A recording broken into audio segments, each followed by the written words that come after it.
Hello, everyone. I'm here, y'all. 2 weeks in a row. This is a big comeback. And I've got to say, it feels really good. I want to thank you for coming back, even though there was some radio silence there for a minute. But thank heaven, literally. I do thank heaven every day for teaching me exactly what I needed to know in this season of my life. And I think it's really important that we talk about the seasons of our lives, because when we're in turmoil, when we're in a challenge or we're in conflict, we become narrow focused and we can only see the problem at hand.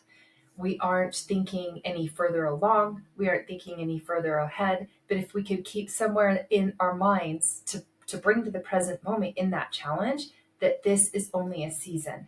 I know the scriptures say, like, this too shall pass. Sometimes that just seems like it's dismissive, but this has its season. This is the season for this right now. And how do you know? Well, you can't argue with it when it's there, right? But I'm really grateful that heaven didn't give me exactly what I wanted my whole life. And by putting me in situations that I did absolutely not agree with or could not control, had no choice but to face, I'm still squeezing every bit of lesson I can out of my past. And maybe because I don't want to relive it, but also because I believe there's more lessons to be learned with the knowledge I have now, looking back, with the intelligence and the wisdom that I've gained, looking back on all of my past challenges and past experiences and things that I didn't really want to be a part of, but ended up just being right there in the middle of it. What more could I learn from that? And I think the conflicts, the disconnections, the confusions, I know. It all has a way of showing up loud and fast. 1 second, you're in the middle of what feels like a normal moment, which normal is an illusion. I did a podcast on that one. Go check it out. It's wonderful. And then the next moment, something is said or done that turns everything sideways. And life comes at you and there's no stopping it. You're receiving all this information that you never wanted to see or hear or be a part of. Maybe the loud is what you're used to and the silence is what hurts the most. Either way, suddenly your mind is trying to solve this puzzle made of pain and chaos. And if you've been there, and if you're there now, I want you to hear this. You're not alone. You're not broken. You are a human. And you're navigating relationships and life, which are both beautiful and maddening at the same time. They're holy and they're hard. And over the last 6 to 8 months, I have been acquainted with grief. And not just the kind that comes from a challenge, but the kind that comes from trying to hold on to something that has already changed. And in that space, at first, when I took a deep breath, I began to notice something. After the storm, when things quiet down, it's just you. It's just your heart. It's just your spinning thoughts. And there's this moment, a very sacred moment, when you could ask, what just happened? Who am I right now? What was I trying to protect?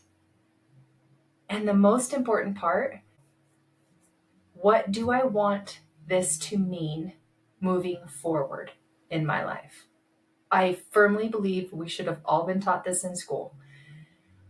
I started watching my mind this last 6 to 8 months in a new and different way.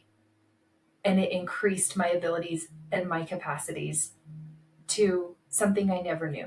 And I've mentioned it. And those of you who follow me can hear me talk about this because it has been literally life-changing. And I want to bring this to you.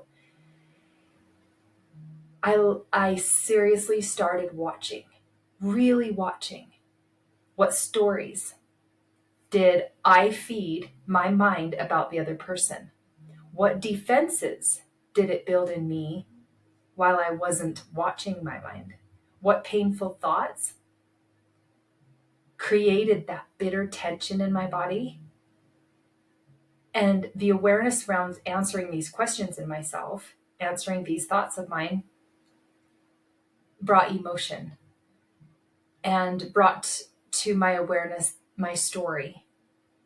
And this was the beginning of me tapping into agency in a new and better way. And this is where things started to shift for me.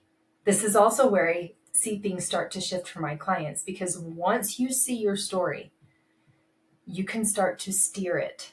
You can move from being tossed around by emotion and reaction to becoming the observer of it and the chooser of it. And that's where the magic of the work that I do is. I help people slow down just enough to see clearly, to recognize where their power is and how to use it with peace and purpose. And look, this part's personal. I get chills just thinking about how God carries us when we have nothing left. How many times I knew it wasn't my strength carrying me. When hands are empty and hearts are shattered, but somehow we can whisper, "Thy will be done." And know, even if it gets darker before it gets brighter, there's still some light, there's still some lift. Maybe not the kind of light and lift that fixes everything instantly, but the kind that reminds you that He is in charge, that God is in charge. He sees it all and He sees you. And Christ heals everything. There are no depths He can't go. One of the biggest shifts I have seen in my clients happens when they stop trying to correct the other person and start choosing to connect with them instead. And I'm not talking about rolling over and pretending that everything's fine and that those poor behaviors don't need to be addressed later. I'm just talking about this grounded strength that comes from curiosity and compassion. Because curiosity cares what's going on in the mind of the other person, and compassion and charity always seek to end the suffering. So how can you tap into this? It's the willingness to ask, what else might be true here? And what if I really tried to understand what they are trying to say? Even if they have said it all wrong in my judgment, what if I could speak with more love and still hold a good boundary, protecting my peace? That's what I teach. And believe me, it's more simple than you think. It sounds like, how can you do that? But once you understand how your thoughts create your feelings and how your feelings fuel your actions, you suddenly realize you never were stuck. You were just in the habit of responding a certain way. And then you become an agent unto yourself. You're just one powerful pause, one breath away, one deep breath from a totally different experience. It gives space for a new thought.